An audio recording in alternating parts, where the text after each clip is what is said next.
So,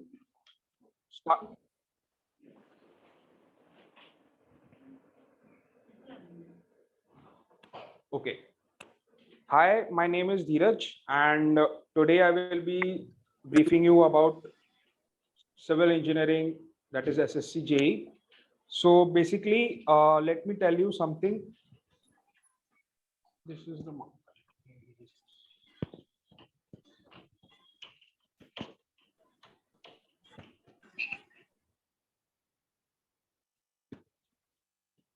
Before starting, let me take your introduction. Can you please introduce yourself? Hi, my name is Sonam. Yeah. I'm currently in Civil Yeah. This is my last year. This is your last year. Okay. Very good. So you want to pursue SSC JEE for SSC JEE exam Yeah. right now? Yeah. Okay. No problem. So let me brief you about the pattern, exam pattern. Okay. So what is the exam pattern? Basically, you have paper one, JEE, that is paper one.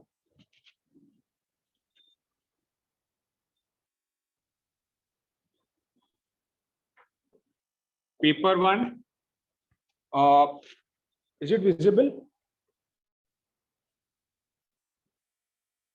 Hello?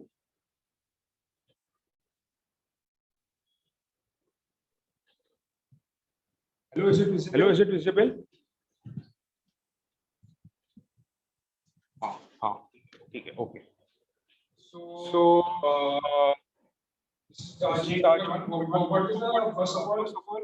what comes first? So So first part party, JEE paper one, that is general awareness. 50 marks of 50 questions. Okay. Yeah. And we have another part, that is general reasoning or aptitude, you can say.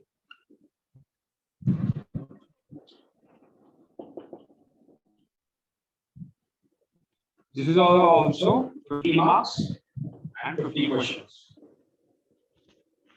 And this is of paper one only. And we have next general engineering, that is your civil engineering subject. Civil and structural, actually.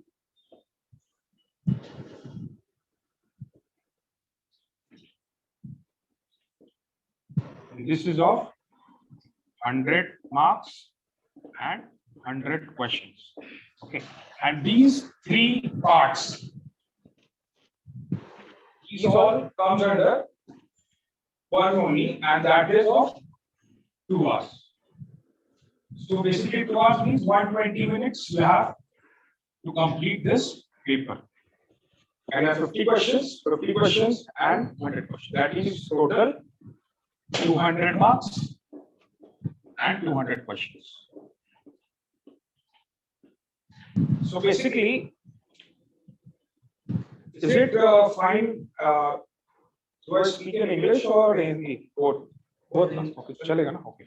So 200 questions, 200 marks. अगर देखा जाए तो एक question के लिए 1 mark. आप बात करते हैं कि आगे किया जाए. बेसिकली अगर 200 क्वेश्चंस है तो आपको अगर ये खत्म करना है. जनरल अवेयरनेस बहुत इजी होता है बेसिकली. ये ये अगर आप खत्म करेंगे तो आप अगर 10 to 15 मिनट्स लीजिए खत्म करने में बेसिकली. अगर अगर आपका तैयार है तो. नहीं तैयार है तो तो आप उसको ले सकते हैं. 15 मिनट्स ले सकते हैं. लेकिन आप 8 to 10 मिनट्स में खत्म कर सकते हैं अगर आपका तैयार है. जनरल अवेयरनेस 6 मंथ्स बेसिकली आपको चाहिए रहता है जी पेपर वन प्रिपरेशन के लिए. ठीक है. और नेक्स्ट बात करते हैं reasoning and aptitude. Reasoning and aptitude basic concept जैसे मैथ्स में हो गया और आपका और जैसे बेसिकली एप्टीट्यूड बेसिस क्वेश्चंस जो भी है वो अगर वो अगर आपका ध्यान है तो आप ये अगर आप 10 सपोज मान लिया 10 मिनट्स लगा रहे हैं तो इस पे 15 मिनट्स लगा दीजिए, 15 या 20 मिनट्स, समझ लिए 20 मान लिया तो तो 20 मिनट्स और 10 मिनट्स 30 मिनट्स में ही खत्म हो जाना चाहिए आपका पार्ट, ठीक है। अगर 30 मिनट्स में आपका खत्म हो जाता है तो बेसिकली आपके आपके पास बचते कितने मिनट्स, 120 मिनट्स थे, आपने 30 मिनट्स यूज कर लिए तो आपके पास आपके पास 90 मिनट्स बचते हैं जनरल इंजीनियरिंग एंड स्ट्रक्चरल के, तो 90 मिनट्स में आपको ये खत्म करना है। अगर आप 90 मिनट्स में ही खत्म कर देते हैं तो बेसिकली आप उस पेपर के मास्टर हो जाते हैं, ठीक है। तो अब देखा जाए तो ये 90 मिनट्स आप इसमें ज्यादा टाइम दे क्यों रहे हैं, थोड़े डिफिकल्ट रहते हैं, बाकी सब ये दोनों इजी रहते हैं। जनरल अवेयरनेस आपकी बेसिकली देखा जाए तो ये आप बेसिकली आप न्यूज़पेपर थोड़ा बहुत नॉलेज ले सकते हैं बाकी जगह से भी, यूट्यूब से और जगह से भी, और रीजनिंग एप्टीट्यूड प्रैक्टिस से होगा आपका। और 90 मिनट्स ये जो है ये general engineering civil and structural ये आप खत्म कर सकते हो ओनली आप only if you are strong enough to handle this paper smartly, okay? तो बेसिकली आपने नोट कर लिया, थोड़ा बहुत नोट कर लीजिए। नेक्स्ट आगे बढ़ते हैं। बेसिकली मेरा सब्जेक्ट तो ये है, तो मैं ये आपको ये बताता हूँ सिविल में क्या करना है आपको, नोट कर लीजिए फटाफट।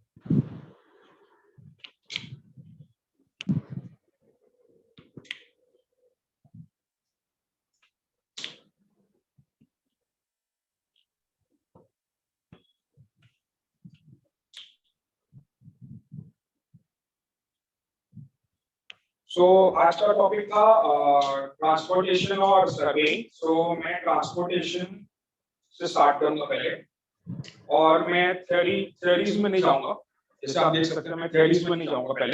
मैं पहले आपके लिए शॉर्ट नोट्स प्रिपेयर कर दूंगा, और शॉर्ट नोट्स के बाद क्वेश्चंस डिस्कस होंगे, और उसमें जो ब्रीफिंग चाहिए रहेगा, जिस भी थ्योरी का ब्रीफिंग चाहिए रहेगा वो आपको डिस्कस कर दूंगा, ओके।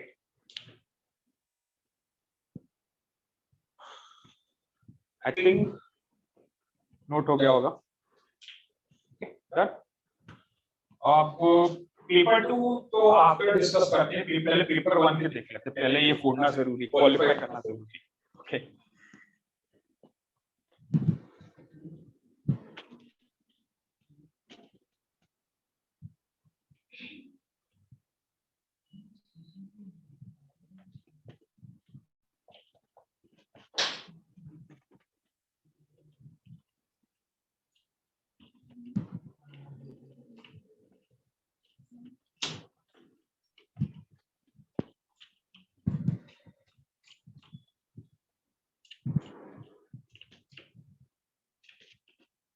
ओके, सो स्टार्ट करते हैं। सिविल इंजीनियरिंग में क्या क्या टॉपिक्स है? पहले आता है आपका बिल्डिंग मटेरियल्स, आप नोट भी करते रहे साथ साथ।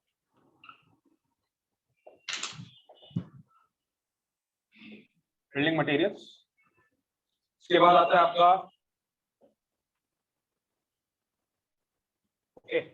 बिल्डिंग मटेरियल्स, देन आता है आपका estimation, valuation, quantity, rate analysis and so on, ये सब आता है, okay.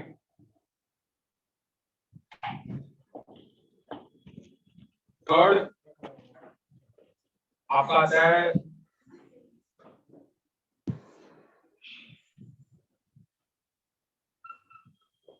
Surveying, fourth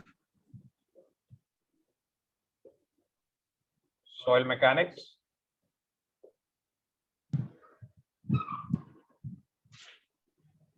fifth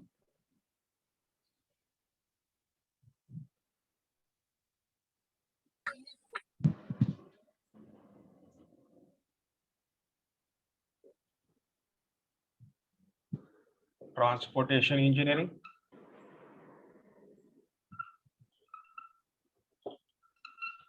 transportation, 6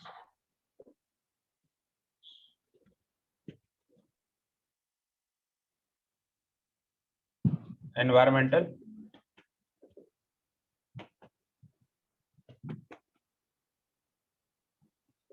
7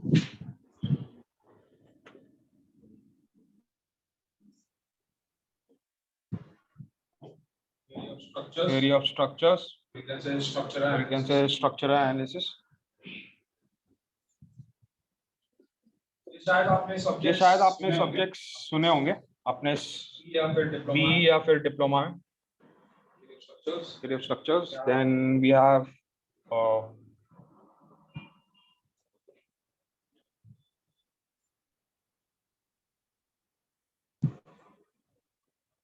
theory of structures, then we have RCC, steel design,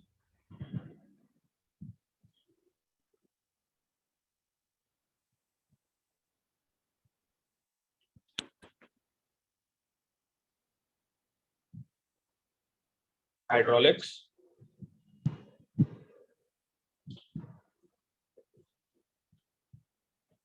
and last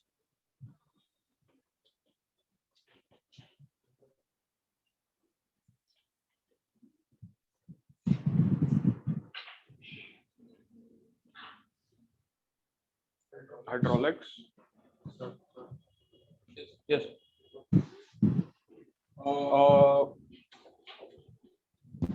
strength of materials कह सकते हैं, लेकिन उसको इसमें ले लेंगे हम, क्या कहते हैं, SOM कह सकते हैं, सोमी है बेसिकली, सोम है स्ट्रेंथ ऑफ मटेरियल्स. ठीक है, सो बेसिकली ये सब SSC JEE में सब्जेक्ट, और इनका मैं बताने वाला क्या क्या मार्क्स, क्या क्या वेटेज है इसका. ओके, आप नोट कर लीजिए तब तक.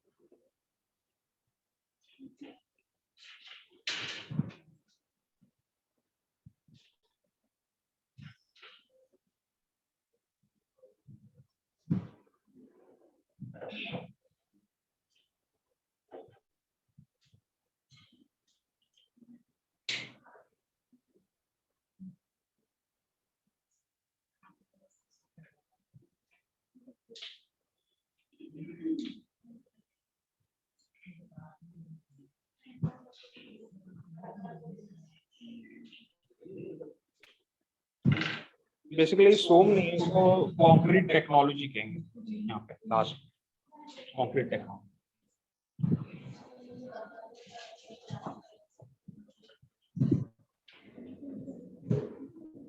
ठीक है, तो अब स्टार्ट करते हैं.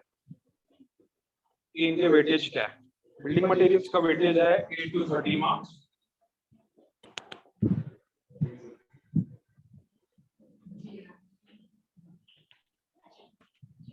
एस्टिमेशन वैल्यूएशन, इसका वेटेज है 5 to 7 मार्क्स. ये प्रीवियस ईयर के बेसिस पे लिया गया. ओके, एंड सर्वेइंग का है actually 7 to 10 marks.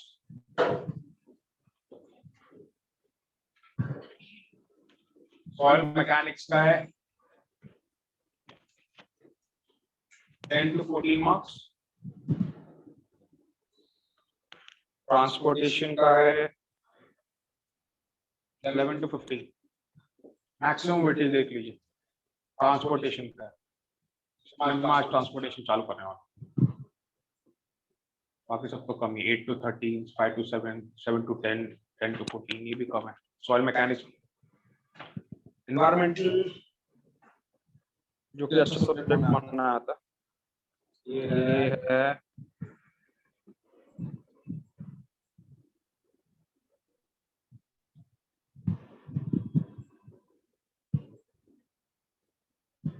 7 to 10 marks. इसका भी अच्छा वेटेज. थियरी ऑफ स्ट्रक्चर्स या स्ट्रक्चरल एनालिसिस, इसका वेटेज है 7 to 11.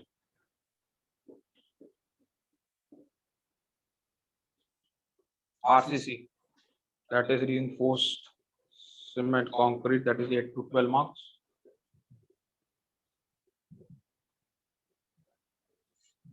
Steel design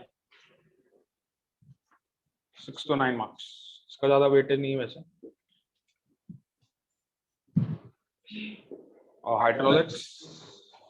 hydraulics में आपका basically fluid से related and turbine से related है.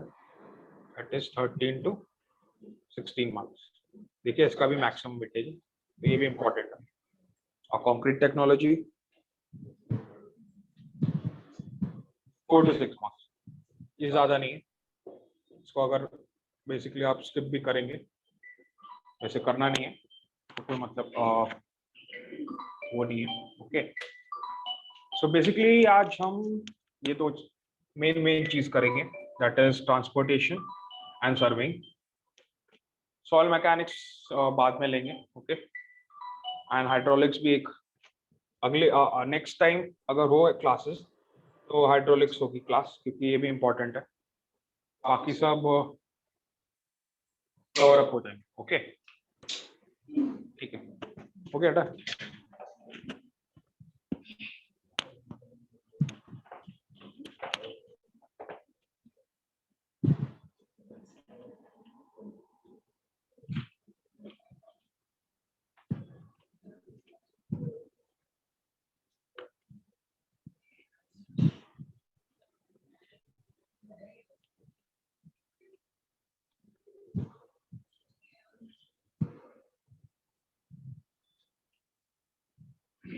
जो पेपर 2 एक्चुअली पेपर 1 इस engineering, general engineering, civil and structural के सब्जेक्ट्स हैं. ये जो सारे हैं ये सब सेम है जो पेपर 2 में भी. बस पेपर 2 में आपको ये ध्यान रखना है कि उसमें रिटन है, एक्चुअली वो सब्जेक्टिव टाइप है. और पेपर 1 जो है वो computer based, that is objective type.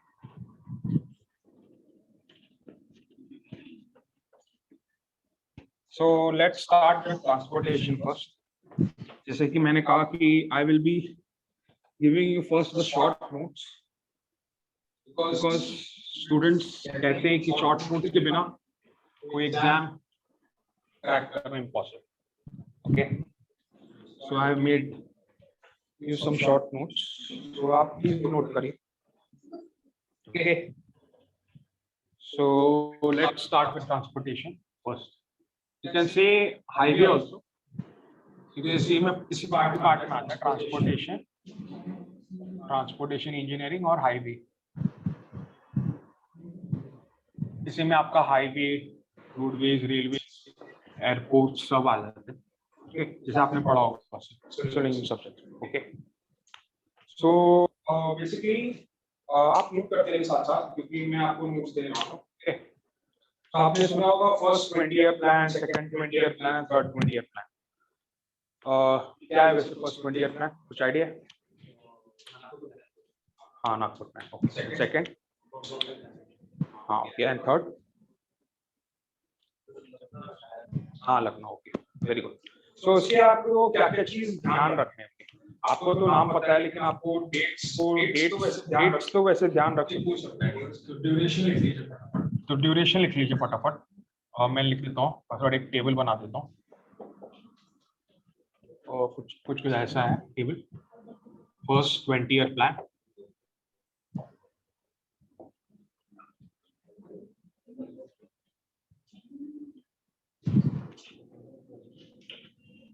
Second 20-year plan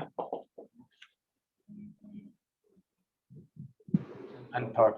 okay,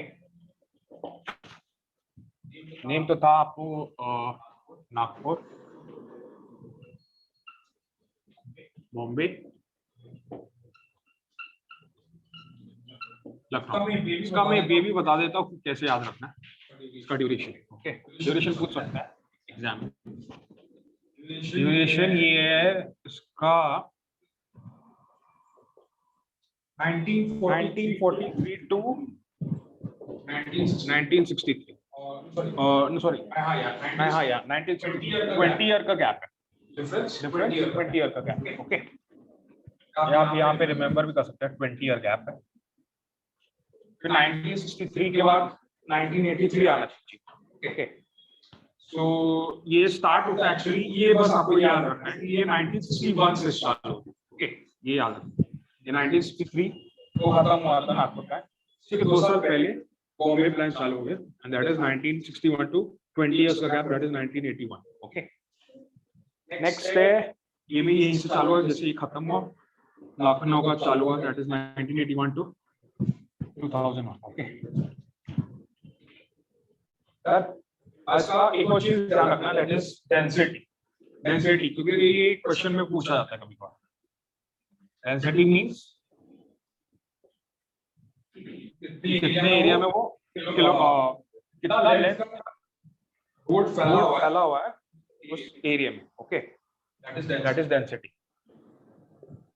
So ये है 16 किलोमीटर पर 100 किलोमीटर।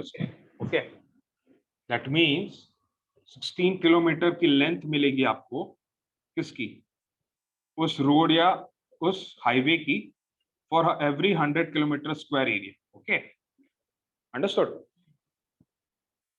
नेक्स्ट है इसका डबल, दैट इज 32, आप याद भी कर सकते हैं, for every 100 kilometre square. And third है 82, 16 का double 32, and then remember 82। Okay,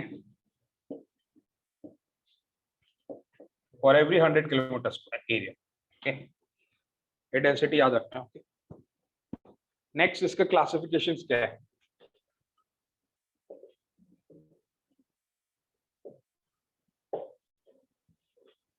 okay, classifications basically कहते हैं इसको, first classification is national highway, second yes हाँ state highway, very good, third हाँ major district, yes, then other district, ODR, yes, and fifth VR, very good. Okay, ये सब है basically. इसमें express way नहीं है, ये ध्यान रखना। ओके, एक्सप्रेस वे बाद में है लखनऊ प्लान, ये भी सेम यहीं पे। ओके, ये सारे क्लासिफिकेशंस किए गए इसमें भी, बॉम्बे प्लान में भी, सेकंड या 20th प्लान, एंड थर्ड इसी को डिवाइड किया है 3 categories, that is primary roads, secondary roads, tertiary roads. Okay,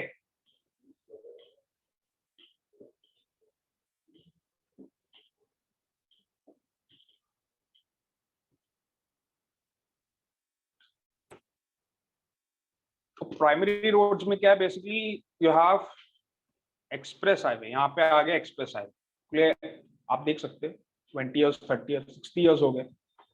national highway के ऊपर जो आता है वो express highway, then we have national highway, primary road, secondary roads में आपका आता है, अब जब ये खत्म तो ये बचा ना, state highway and MDR, state highway plus MDR, इनका क्लासिफिकेशन किया गया, and then we have remaining, that is ODR and VDR. Okay, VR, that is village routes, ODR is other district routes. Okay, ये basically classification था। Okay, tertiary routes, secondary routes, primary routes. Okay, now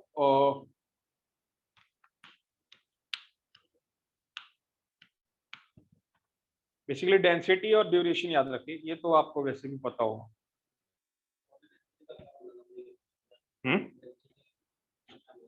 density है basically, ये length है, 16 kilometre is length for every 100 kilometre square area. Okay, 32 kilometre is the length per unit 100 kilometre square area, that is the density. Basically density क्या होता है, mass upon volume.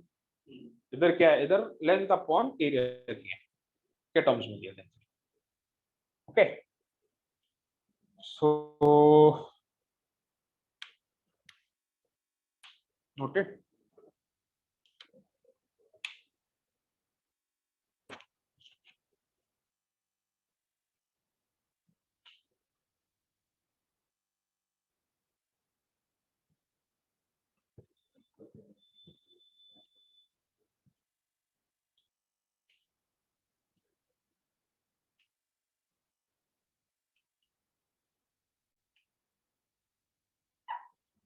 Okay.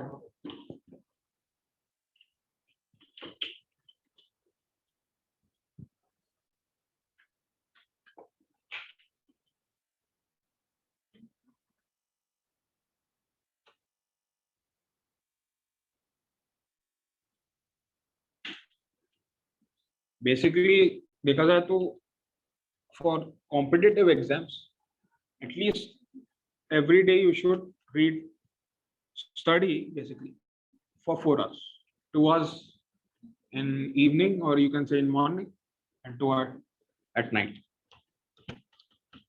Okay, and it should be a practice. Okay, because ये college exams नहीं, college exams में you can study at the end of it at you can say at night exam के एक दिन पहले, but for competitive exams you should study at least for 4 hours. Okay, now coming to let's write some formulas. Third year plan तो पता ही था आपको, जैसे Lucknow plan, तो उसका 20 ईयर प्लान का एक फॉर्मूलाज है वो नोट कर सकते हैं आप. ओके, और first total length of road कैसे निकालते हैं. ओके, वो नोट कर लीजिए. ये बेसिकली लखनऊ प्लान का. ओके, लखनऊ प्लान हाँ जो आया था उसका फॉर्मूला. रोड पैटर्न्स इसमें वो दिया है आपको, एक सर्कुलर दिया है टाइप का और रिंग पैटर्न है वेस्ट ईस्ट पैटर्न. नहीं, इसमें क्या है जैसे कि आपका अभी लखनऊ प्लान चल रहा है. ओके, सो लखनऊ प्लान में आपका सर्कुलर है, क्लासिफिकेशन. ओके, सर्कुलर है, फिर आपका वो है क्या नाम है, यू कैन से ट्रेपेजॉइडल उस टाइप का है, वो सब दिया है उसमें. ठीक है, सो मैं आपको बेसिकली वो दे रहा हूँ, फॉर्मुलेस बता रहा हूँ इसके थर्ड ईयर प्लान के, जिसमें क्वेश्चंस आ सकते हैं. उसके बेसिकली जितने भी फॉर्मुलेस है वो नोट कर लीजिए आप फटाफट. टोटल लेंथ कैसे निकालते हैं. Okay, total length of road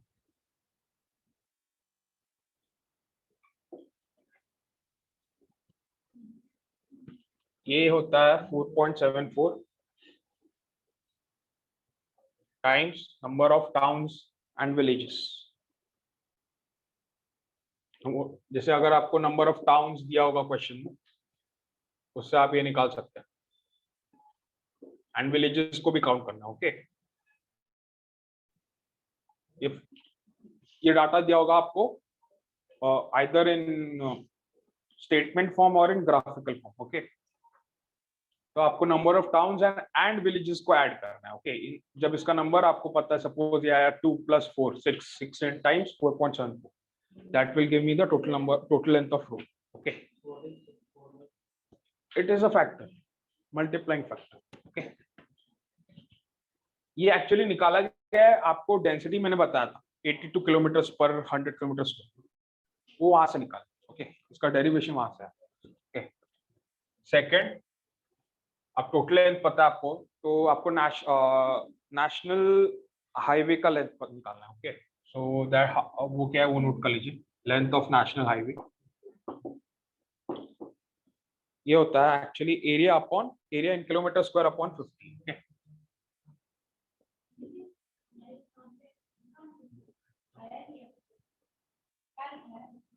area upon 50, area in kilometre square. Okay, ये नोट कर दीजिएगा. और ये जितने भी लेंथ्स आ रहे हैं ना, ये एक्चुअली सब किलोमीटर्स में है, ये नोट करेगा. हाँ, ये किलोमीटर स्क्वायर एरिया जो आएगा वो नोट करना है यहाँ पे किलोमीटर स्क्वायर. यूनिट्स का ध्यान रखिए. ओके, ये जो फाइनल लेंथ, सारे लेंथ जो आ रहे हैं वो सब किलोमीटर्स में. ओके, ये एरिया जो होगा वो किलोमीटर स्क्वायर में रखना, डिवाइड बाय 50, दैट इज वो भी एक फैक्टर है, इससे आपका ये आ जाएगा नेशनल हाईवे का length. Then we have state highway, length of state highway ये होता है area upon 25. Okay, yes, area upon 25. Area क्या है इन किलोमीटर स्क्वायर. मैं जानबूझ के लिख रहा हूँ, व्हाई, बिकॉज यूनिट्स अक्सर बच्चे मिस कर गए. इसका एक और है basically 25 area upon 25 that is in kilometres, और एक और है उसका formula that is 62.5 into number of towns minus length of national highway.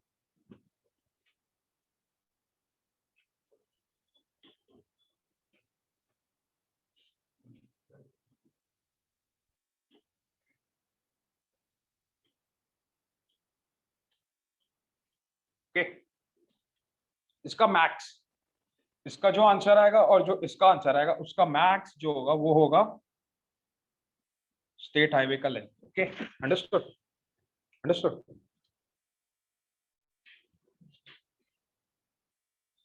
Total length निकाल लिया आपने. Then we have national highway, national highway अब निकाल लिया area upon 50. Then we have state highway, state highway जो है वो एक्चुअली आपने निकाला कैसे, एरिया अपॉन 25. इसका जो आंसर आया था उसको बाय 2 कर सकते हैं, इनटू 2 कर सकते हैं, तो ये आंसर आएगा. और नेक्स्ट जो है वो 62.5 इंटू नंबर ऑफ टाउन. यहाँ पे देखिए number of towns and villages था. ओके, एंड यहाँ पे था, यहाँ पे है actually number of towns minus length of national highway. Okay, ये नोट करना है आपको, मेन चीज ये है. इधर नंबर ऑफ टाउन्स है और इधर number of towns and villages. कोई कंफ्यूजन नहीं होनी चाहिए. ओके, ये स्टेट है.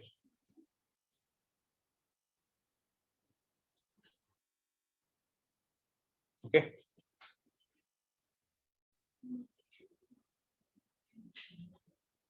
देन वी हैव,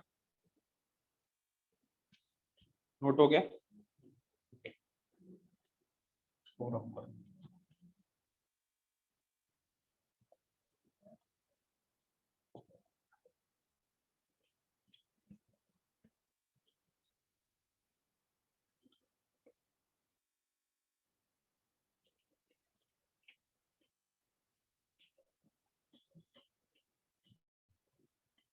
बेसिकली जो ये नोट्स शॉर्ट नोट चाहिए आप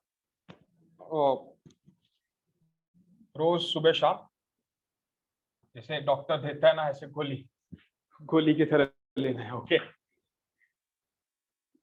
और फोर्थ है लेंथ ऑफ स्टेट हाईवे हो गया, major district road MDR. Okay, length of MDR. MDR का क्या फॉर्मूला है, दैट इज एरिया अपॉन 12. इसका भी वही है, बाइफर्केशंस दो है, एरिया अपॉन 12.5 और नेक्स्ट है 90 टू नंबर ऑफ टाउन्स. इसका भी मैक्स किलोमीटर्स में आएगा. ओके, ये किलोमीटर स्क्वायर है एरिया, इसका आंसर आएगा किलोमीटर्स में. तो ये 19 to number of towns.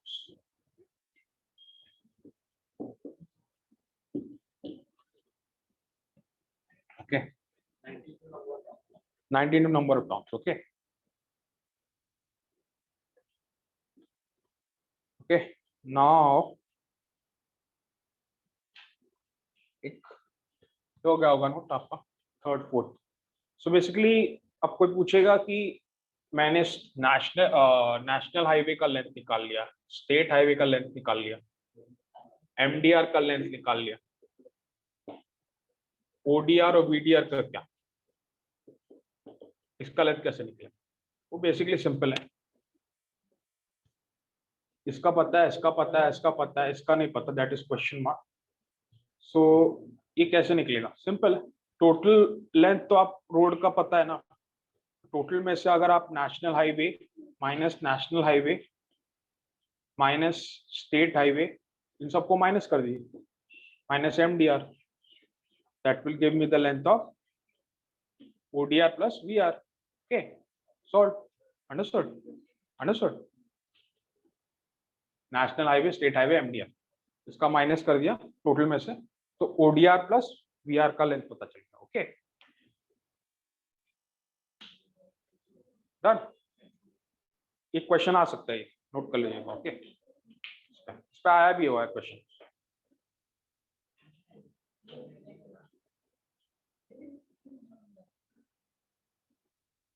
Next बढ़ते आगे।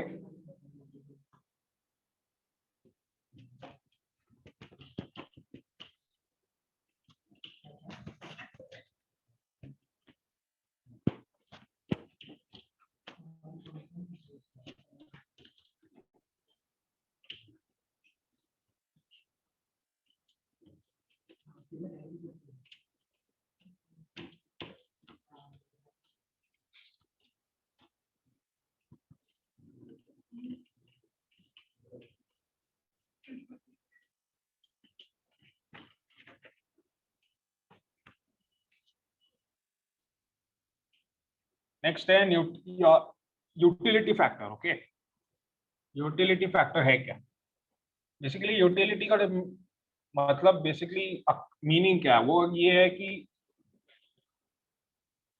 एक प्लेस में कितना फैसिलिटी है। ओके, जैसे आप देख सकते हैं ये कोई मैप है, इसमें ये स्टेट हाईवे पास हो रहा है, ये वाटर पाइपलाइन है, ड्रेनेज पाइपलाइन है, ऐसा कितना यूटिलिटीज है, मतलब यूटिलिटी मतलब फैसिलिटीज है, उस नंबर ऑफ पीपल के लिए क्या क्या फैसिलिटीज अवेलेबल है, क्या यूटिलिटीज अवेलेबल है। Okay, that is utility. Next utility factor होता क्या है, जैसे वो तो बता दिया। नेक्स्ट वी हैव, हाँ क्वेश्चंस आएंगे तो क्वेश्चंस में एक क्वेश्चन आता है कि यूटिलिटी फैक्टर पे, तो उस पे करते क्या है, तो वो ये है कि यूटिलिटी फैक्टर में आपको एक फैक्टर देना पड़ता है। ओके, कि उसको कितना परसेंट मतलब कितना फैक्टर दिया गया। ओके, सो लोएस्ट पॉपुलेशन अगर रहेगा, एक क्वेश्चन आएगा अगर बेसिकली लोएस्ट पॉपुलेशन दिया रहेगा तो उसका यूटिलिटी फैक्टर होगा 0.5। ओके, मैं आपको भी बताऊंगा 0.5। हाँ नहीं, लखनऊ प्लान का नहीं, ये डिफरेंट है, ये दिस इज डिफरेंट। ये क्वेश्चन मतलब बता रहा है, क्वेश्चन के बेसिस पे बता रहा हूँ कि अगर ये यूटिलिटी फैक्टर है तो लोएस्ट पॉपुलेशन हमेशा 0.5 देना है। ओके, ऐसा दिया रहेगा, जैसे पॉपुलेशन दिया है क्वेश्चन, जैसे सपोज क्वेश्चन दे रहा हूँ मैं, जैसे पॉपुलेशन है और यहाँ पे वो दिया रहेगा A B C। ओके, कुछ दिया होगा यहाँ पे 10,000, 10K, 20K, 30K। ओके, सो इस क्वेश्चन में अगर पूछेगा कि आपको यूटिलिटी फैक्टर कैसे निकालना, ओके, यूटिलिटी क्या है ABC का। ओके, सो 10K इंटू 0.5 वो इसका पॉपुलेशन का इंटू 0.5 प्लस इसका यूटिलिटी फैक्टर में निकाल के दिखाऊं 10K into 10K means 10,000 into 0.5 that is factor. Then we have 20K into 0.5 का हमेशा इंक्रीज करते आना। Okay, increase it by multiplying with 2। Okay, 0.5 into 2 that is 1 plus 30K into 1 into 2, इसको मल्टीप्लाई करना है 2 टाइम्स दैट इज 2। ओके, इस type से करना है सॉल्व। ओके, ये बता दिया बेसिकली होता क्या है वैसे। Okay, next we have the geometric design. Okay,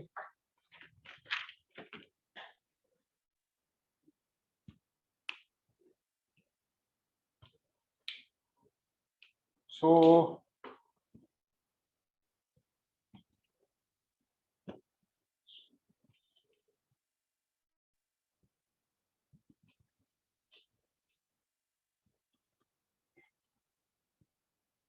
इसका आंसर आ जाएगा। Okay,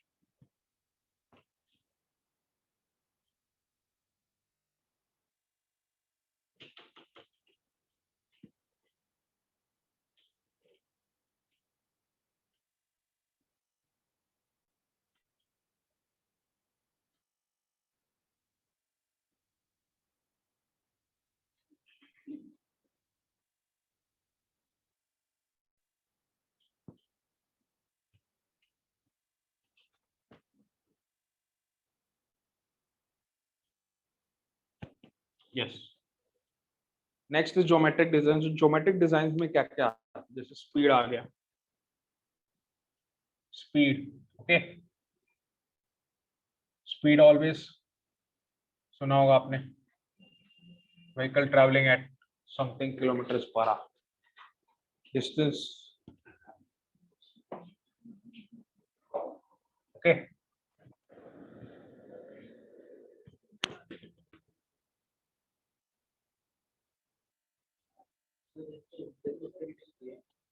Sorry.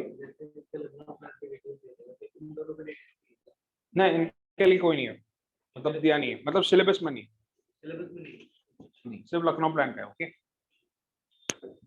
Next is distance. Okay. Geometric design में डिस्टेंस ये आपने मेजर किया मीटर्स में. ओके. इन यूनिट्स का ध्यान रखें.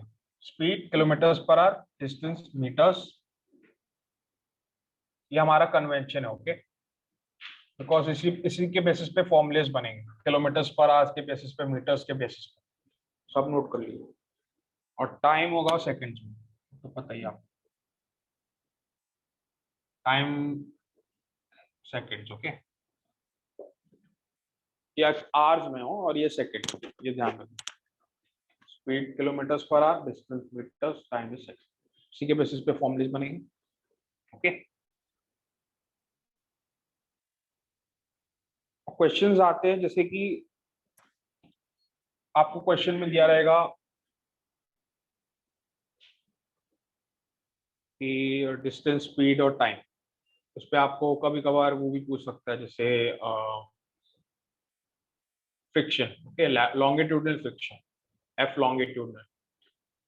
तो उसमें आपको लेना क्या रहेगा एफ लॉन्गिट्यूडनल, ये आप नोट कर लीजिए. वैसे एफ लॉन्गिट्यूडनल का रेंज होता है एज पर आईआरसी. आईआरसी को पता ही होगा, Indian road Congress. Okay. That is 0.35 to 0.40. 0.40 इसका रेंज है. ओके. ये आप नोट कर लीजिए. कुछ पॉइंट्स हैं वो नोट करना है न्यूमेरिकल सॉल्व करने से पहले. और F lateral, that is friction. ये एफ पता है ना आपको, जैसे आपने पढ़ा होगा साइंस में, 12th में. ओके. कि ये बॉडी है एम मास की, इस पे फ्रिक्शन लग रहा है एफ, कैपिटल एफ. इस पे फोर्स लग रहा है, अगर इस पे एफ कैपिटल फोर्स F1 लग रहा है तो इस पे फ्रिक्शन एफ लग रहा है. ओके. तो ये एफ जो है ये एफ नहीं है. ये एफ क्या है? ये एफ है coefficient of friction. Okay. Coefficient of friction निकालते कैसे? उसको जैसे म्यू भी बोल सकते हैं. म्यू दैट इज, ये नॉर्मल लग रहा है, ये mg. तो वो आता है कैसे? Mu into N. हाँ, म्यू. इसको ऐसे नोट करिए. ये फ्रिक्शन एफ है, वो है म्यू इनटू एन. ये म्यू जो है वो ये. ओके. ये एफ मैंने नोट किया. ओके. कुछ रिलेटेड हो रहा होगा. ये एफ, ये म्यू, वो एफ. एफ मींस, हाँ कहाँ पे नहीं पढ़ा है? नहीं मतलब जेई मेंस के लिए तो पढ़ा होगा. अच्छा अच्छा, कोई बात नहीं, ये नोट कर लीजिए.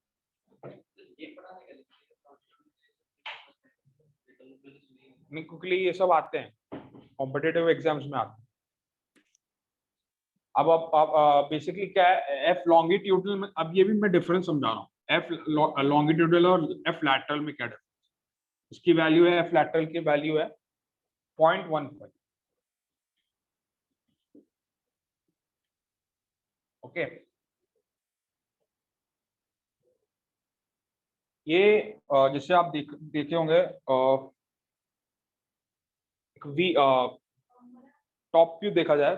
टॉप व्यू में अगर एक व्हीकल है वो मूव कर रही है. ओके. इस डायरेक्शन में मूव कर रही है और वो कर्व मूव करना चाहती है कर्व पे. ओके.